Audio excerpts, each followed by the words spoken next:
too. Who the fuck's gonna say that to Well, you? they do. Hey. Today, we're diving straight into 10 moments when celebrities reach their breaking point on live TV, snapping at hosts, blasting clipboards, and leaving audiences gasping. No fluff, no slow build. You're about to see Mark Wahlberg commandeer a late-night couch, Mike Tyson stalk an analyst who laughed too loudly, Machine Gun Kelly glare down a fan on stage, and more. These aren't rehearsed zingers. They're unscripted eruptions, raw and unfiltered, when tension collided with cameras. Before we jump into number 10, hit like if you live for live TV drama and subscribe so you never miss a meltdown. Ready? Let's get into it.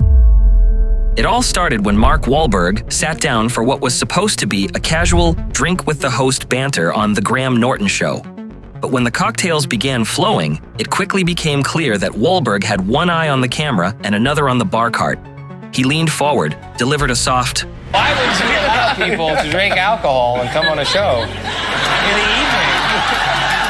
What's going on here? Social. That's a social thing. I don't drink. No, it's a recipe for disaster. Just like that, the interview devolved into Wahlberg narrating childhood memories. I heard he's good at voices, so if he's good at voices, I want to do a challenge. I want to challenge you. Oh, shit. I want to challenge you to a big contest. Suddenly, the other guests on the couch shifted uncomfortably. My dad had a retail store, a discount women's clothing store called Crazy Sophie's Factory Outlet. It smells so good. At one point, Norton raised a question, prompting Wahlberg to fix him with a mock-serious stare. This is so inappropriate. That's wrong. Leaving viewers wondering if they'd just witnessed the most shameless late-night takeover ever. If that couch commandeering surprised you, share this video with the friend who thinks interviews should stay polite and prove them wrong. Joe Rogan Experience host Joe Rogan thought he knew how to handle an intimidating guest. But when Mike Tyson walked in straight from training camp, the entire dynamic shifted. Rogan cracked a joke about Big Boy being a metaphor for a leisurely fighter, an attempt to lighten the mood. Tyson's eyes narrowed. He set his glass on the table, leaned in, and hissed. Yeah, no, anybody, the right person needs to tell it to me too. Who the fuck's gonna say that to Well, you? they do. Hey. I listened. I was. Moments earlier, Tyson had described in chilling detail the time he did that video and was in bed for a week. I'm gonna tell you something about that video. Yeah. I did that video and I was in bed for a week. That was 30 seconds and I was in bed for a week. Rogan's laughter at the phrasing, "Big Boy, hurting for a week," struck the ex-champ as disrespectful. Jokily at first, Rogan had tried to segue into fitness talk, but Tyson cut him off mid-sentence.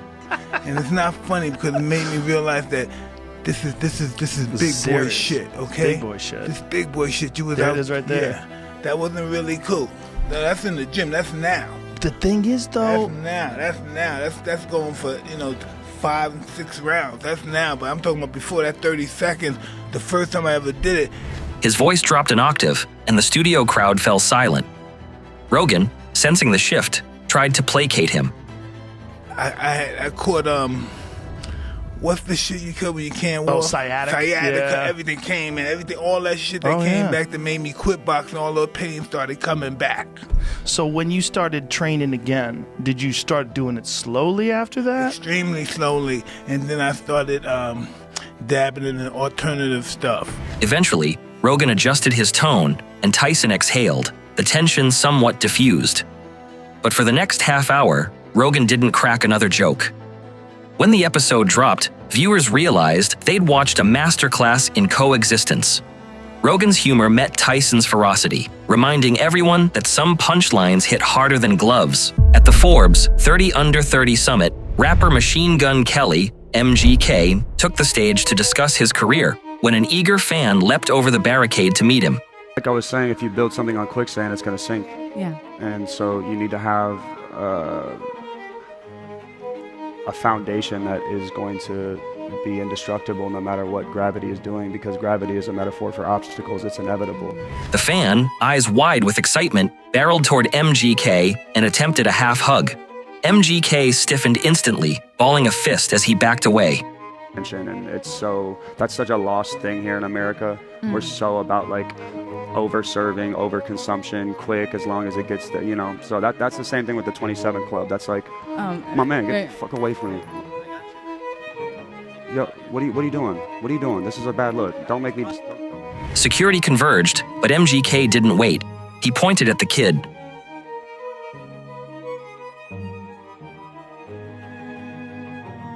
The fan stammered apologies, sheepishly retreating. MGK shook his head.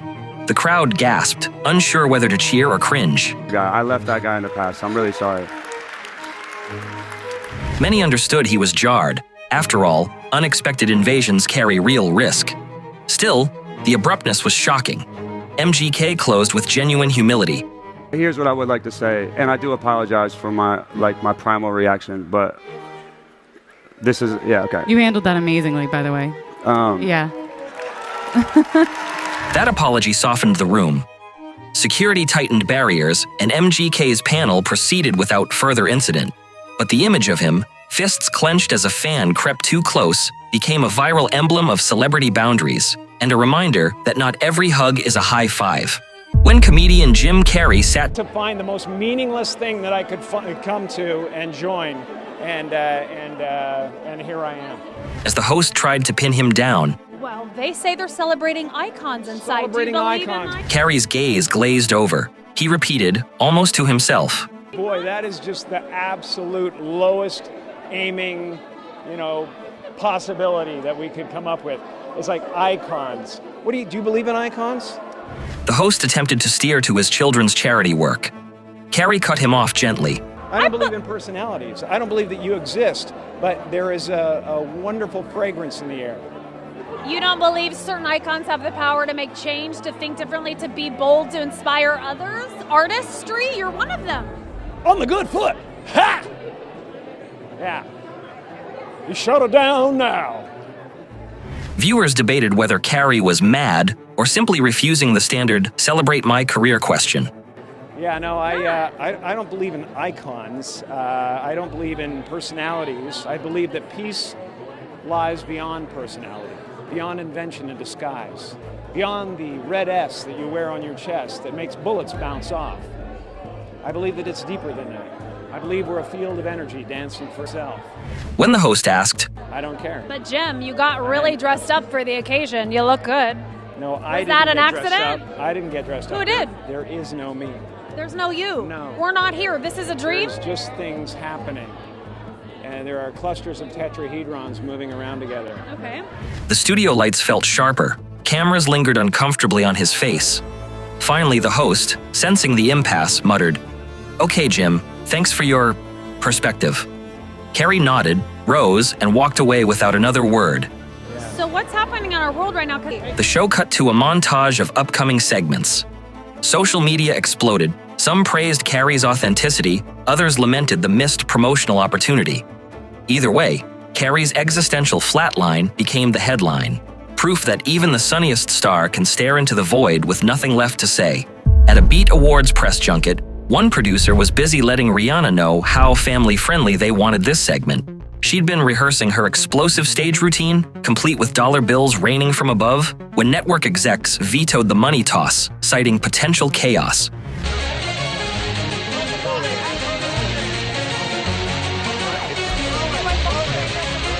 On stage, the host cheerfully reminded Rihanna's gaze pinched. She raised an eyebrow and replied, "I'm here to entertain, not babysit viewers." Then, in one swift motion, she grabbed a handful of dollar bills from her jacket pocket and flung them at the nearest executive. The bills fluttered like confetti, and that exec, caught mid-reply, danced out of the way, stunned. The audience went silent for half a second, then erupted into applause.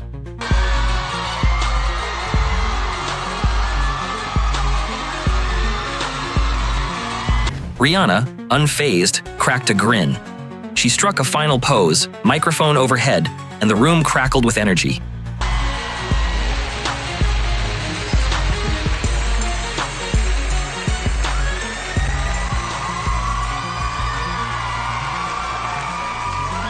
What's up, B-Team? Afterwards, rumors swirled that the executive quietly rationed office Kleenex for weeks, traumatized by the paper storm. For Rihanna, it was a statement.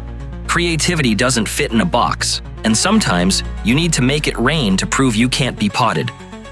On Watch What Happens Live with Andy Cohen, actor Michael Rappaport appeared just as Kenya Moore from Real Housewives strutted in. You've been trash talking Kenya for a while on Twitter. Just on Twitter, not in real life? Mainly on Twitter. In a Twitter feud was born in 2016 when Michael tweeted, "Crazy Kenya Moore was bullying Portia when she got the wig snatched. She should have no regrets about that wig snatch." To which Kenya responded, "You are pathetic and ignorant for promoting violence on any level. Please get a job to keep your cable to watch me every week." So Michael, You're welcome. Yeah. The tension was palpable. Rappaport had been trash-talking Moore on Twitter for weeks. As soon as she sat down, Moore shot back. Anything you want to get off your chest about him to start? I mean, peasants can't summon queens, so. Rappaport tensed, blurting, Kenya, you have to know. Look at me. You can make eye contact with me. Are those contacts, are they real? Scary. Oh, no, but I'm right here. I came backstage and I introduced myself to you and I told you that I judge you from the show. But do you know that you are on the show, like a villain, right? You have to know this, correct? You've gotten better. He cracked a grin, but his jaw clenched. The host attempted to smooth things over. Well, but you are a villain. Michael, I don't need you to tell me what I am or am not. On the show. I appreciate you being a fan, though. Thank you for watching. Keep the cable on. But a new job would help with that. Oh, Kenya, please, Kenya, you wish you were me, Kenya. Rappaport waved a dismissive hand. Moore leaned forward. A middle-aged fat white guy. Not really. Rappaport's face reddened. His voice dropped an octave. Kenya! And out of work. How do I No. And you work. Look me up. You're talking about fat. She said out of work. Moore folded her arms. The studio's energy spiked. For a moment, Rappaport looked like he might stand, but instead he pressed his palms to the couch's edge and exhaled. Kenya, a lot of women housewives, they talk about glam squads. You have like a whole football team back there. Yeah, they have the blowtorches, the buzz saws, and everything just to get you out here. You do know that housewives are women, right? Yes, I do. I know. We're not giving out any peaches. That showdown replayed across Bravo highlight reels as evidence that reality TV stars and Hollywood actors can spar just as fiercely off the set as on camera.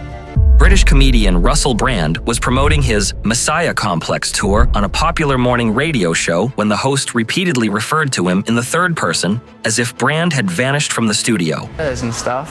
Funny, the accent, when I see him in person, it's totally fine. Forgetting Sarah Marshall or the TV show, it's fine. But on satellite radio in the car, I can't understand a single joke you say. You can't understand it. Can you understand me? Yes, but no, I'm telling you, when I'm driving in the car and everyone's laughing in the audience of the radio, I'm like, I have no idea what he just said. It's best you focus on your driving, Brian. You're a man, you don't want to be distracted by humour. You might crash into a pedestrian. Okay. So it's a good thing. I think it's probably for the best. I think this is my first brand experience. Yeah. I think it's not listening to him, it's experience. It's just sort of taking it all in. You are talking about me as if I'm not here and as if I'm an extraterrestrial. I'm from a country that's near to you. At first, Brand smiled graciously. The host, mispronouncing Brand as Brant, chuckled nervously. Would you do therapy with Willy Brandt? With who? Willy Brandt. Would you do therapy with him? I don't think. Because that's where he's heading. Okay. I'm all right. Yeah. Brand's face tightened. You shouldn't say he when a person is present. You should refer to the person by their name. That's basic good manners. That is where Willy is heading. Who is Willy? He said, voice calm but firm. As the host fumbled for new script pages, Brand continued. Okay, Russell Brand. Is this what you all do for a living? Yes. Okay, but I'm here professional. Okay, well, let me help you. I'm here to promote a tour called Messiah Complex. It's here for the people of America. I want the people of America to come and see me do stand-up. The exchange could have spiraled, but Brand let the host off easy once the host committed to Russell Brand. Brand leaned back, flashed that trademark grin, and said, These people, I'm sure, are typically very, very good at their job. What is it? You're conveying news to the people of America. Yes. People of America, we're going to be okay. The interview resumed, shifted entirely onto Brand's tour, but the lesson lingered. When you erase a person's name in their presence, you erase their humanity. And Brand wasn't going to let that slide. When Matthew McConaughey sat down on The View to promote his children's book, co-host Sunny Hostin decided to challenge him on politics.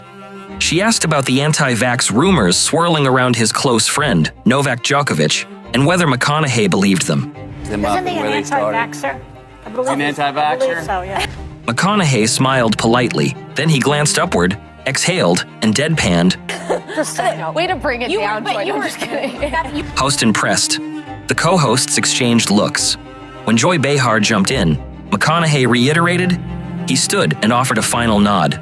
Do you think you would get elected in Texas being anti-gun? Do I think I could get elected in Texas being anti-gun? One thing about if me in politics is to give you a direct statement right there is playing a game that I'm not interested in playing. To give you a direct statement right there. The live audience erupted in cheers and baffled murmurs. On social media, fans applauded McConaughey's steel-spined refusal to pivot. He'd come to plug literature and was ready to walk rather than be baited into politics. Know your interview boundaries and don't cross them lightly. At a Hurricane Katrina benefit telethon, nothing prepared viewers for Kanye West's unfiltered moment. The telecast cut to the Gulf Coast devastation, shocking footage of flooded neighborhoods and stranded citizens. With the breach of 3 levees protecting New Orleans, the landscape of the city has changed dramatically, tragically, and perhaps irreversibly. There's now over 25 feet of water where there was once city streets and thriving neighborhoods. The host introduced Kanye. Kanye stepped up to the podium, eyes fiery. I hate the way they portray us in the media. If you see a black family, it says they're looting. See a white family, it says they're looking for food. And you know it's been 5 days because most of the people are black. And even for me to complain about, I would be a hypocrite because I've tried to turn away from the TV because it's too hard to watch. I've even been shopping before even giving a donation. So now I'm calling my business manager right now to see what is the biggest amount I can give, and just to imagine if I was down there, and those are my people down there. So anybody out there that wants to do anything that we can help with the setup, the way America is set up to help the poor, the black people, the less well off as slow as possible. I mean, this is Red Cross is doing everything they can. We already realize a lot of the people that could help are at war right now, fighting another way, and they've given them permission to go down and shoot us. His tone was neither playful nor melodramatic. He sounded outraged. And subtle, but in even many ways more profoundly devastating, is the lasting damage to the survivors' will to rebuild and remain in the area. The destruction of the spirit of the people of southern Louisiana and Mississippi may end up being the most tragic loss of all. George Bush doesn't care about black people. Please call. Big gasps echoed through the auditorium. The camera panned to Chris Tucker. Later, President Bush responded in a sit-down with Matt Lauer. I introduced Kanye West. Were you watching? Nope. You remember what he said? Yes, I do. Call me a racist. Well, what he said was George Bush doesn't care about black people. That says he's a racist. And I didn't appreciate it then, and I don't appreciate it now. It's one thing to say, I don't appreciate the way he's handled his business. It's another thing to say this man's a racist. I resent it. It's not true. And it was one of the most disgusting moments of my presidency. But for many, Kanye's speech crystallized frustration at perceived governmental neglect. It remains a hallmark of live TV shockers, when a rapper hijacked charity airtime to demand accountability and no one in the control room had the balls to turn him off. Samuel L. Jackson arrived on the KTLA morning news set, looking sharp in a crisp shirt and tailored slacks. The entertainment reporter beside him, obviously scrambling through notes, blurted, I like this. I tell you what, you working for Marvel, the Super Bowl commercial, did you get a lot of reaction to that Super Bowl commercial? Jackson froze, eyes blazing. He raised an eyebrow so high you could have perched a bird there. What Super Bowl commercial? The reporter stammered. Oh, You know what? I've admit my mistake. You know what? Jackson leaned forward, gaze locked on the reporter's forehead. See, you're as crazy as the people on Twitter. Right. I'm not Lawrence Fishburne.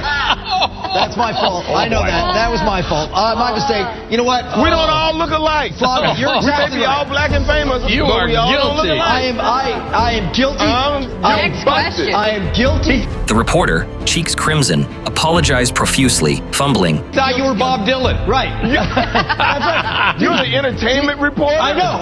You're the entertainment reporter for this station? Flog. And you don't know the difference between me and Lawrence Fishburne? My mistake. My mistake. I apologize. Really, my big mistake. Let's talk about. That must be a very short line for your job. I'll say. No, it probably would not be hard to get another person to sit right here. Let's talk about RoboCop. Oh, hell no. Really? Really? I apologize. Jackson delivered the coup de grace. What's in your wallet? Right. That's it. That's exactly right. There's more than one black guy doing a commercial. There it is. No question about that. I'm the what's in your wallet black guy. Okay. He's the car black guy. There it is. Morgan Freeman is the other credit card black guy. You only hear his voice though, so you probably won't confuse him with Lawrence Fishburne. You're 100% right. He sat back, signed the paperwork he'd unfolded for the interview, and cracked a grin at the camera. The audience, both live and digital, erupted into cheers and retweets. Actually never done a McDonald's or a Kentucky Fried Chicken commercial. I know that's surprising. Right. The clip went viral, trending for days under number Not Fishburne. It became a masterclass in impatience. When you pay a star to appear, get their name right, or face the wrath of the Jedi himself. There you have it, 10 celebrities who refuse to play nice under hot lights. From Mark Wahlberg's boozy takeover to Samuel L. Jackson's name-calling mic drop, each moment reminds us that live TV is a knife edge of egos, nerves, and unexpected truths. Which meltdown left you slack-jawed? Drop your favorite in the comments. And if you've ever witnessed a celebrity lose it in real life, let us know. Don't forget to subscribe for more unfiltered showdowns, and tap. Like if you learned one thing, never underestimate the fury behind a simple interview question. Until next time, tip your baristas, tip your hosts, and remember, if the camera's rolling, anything can go off script.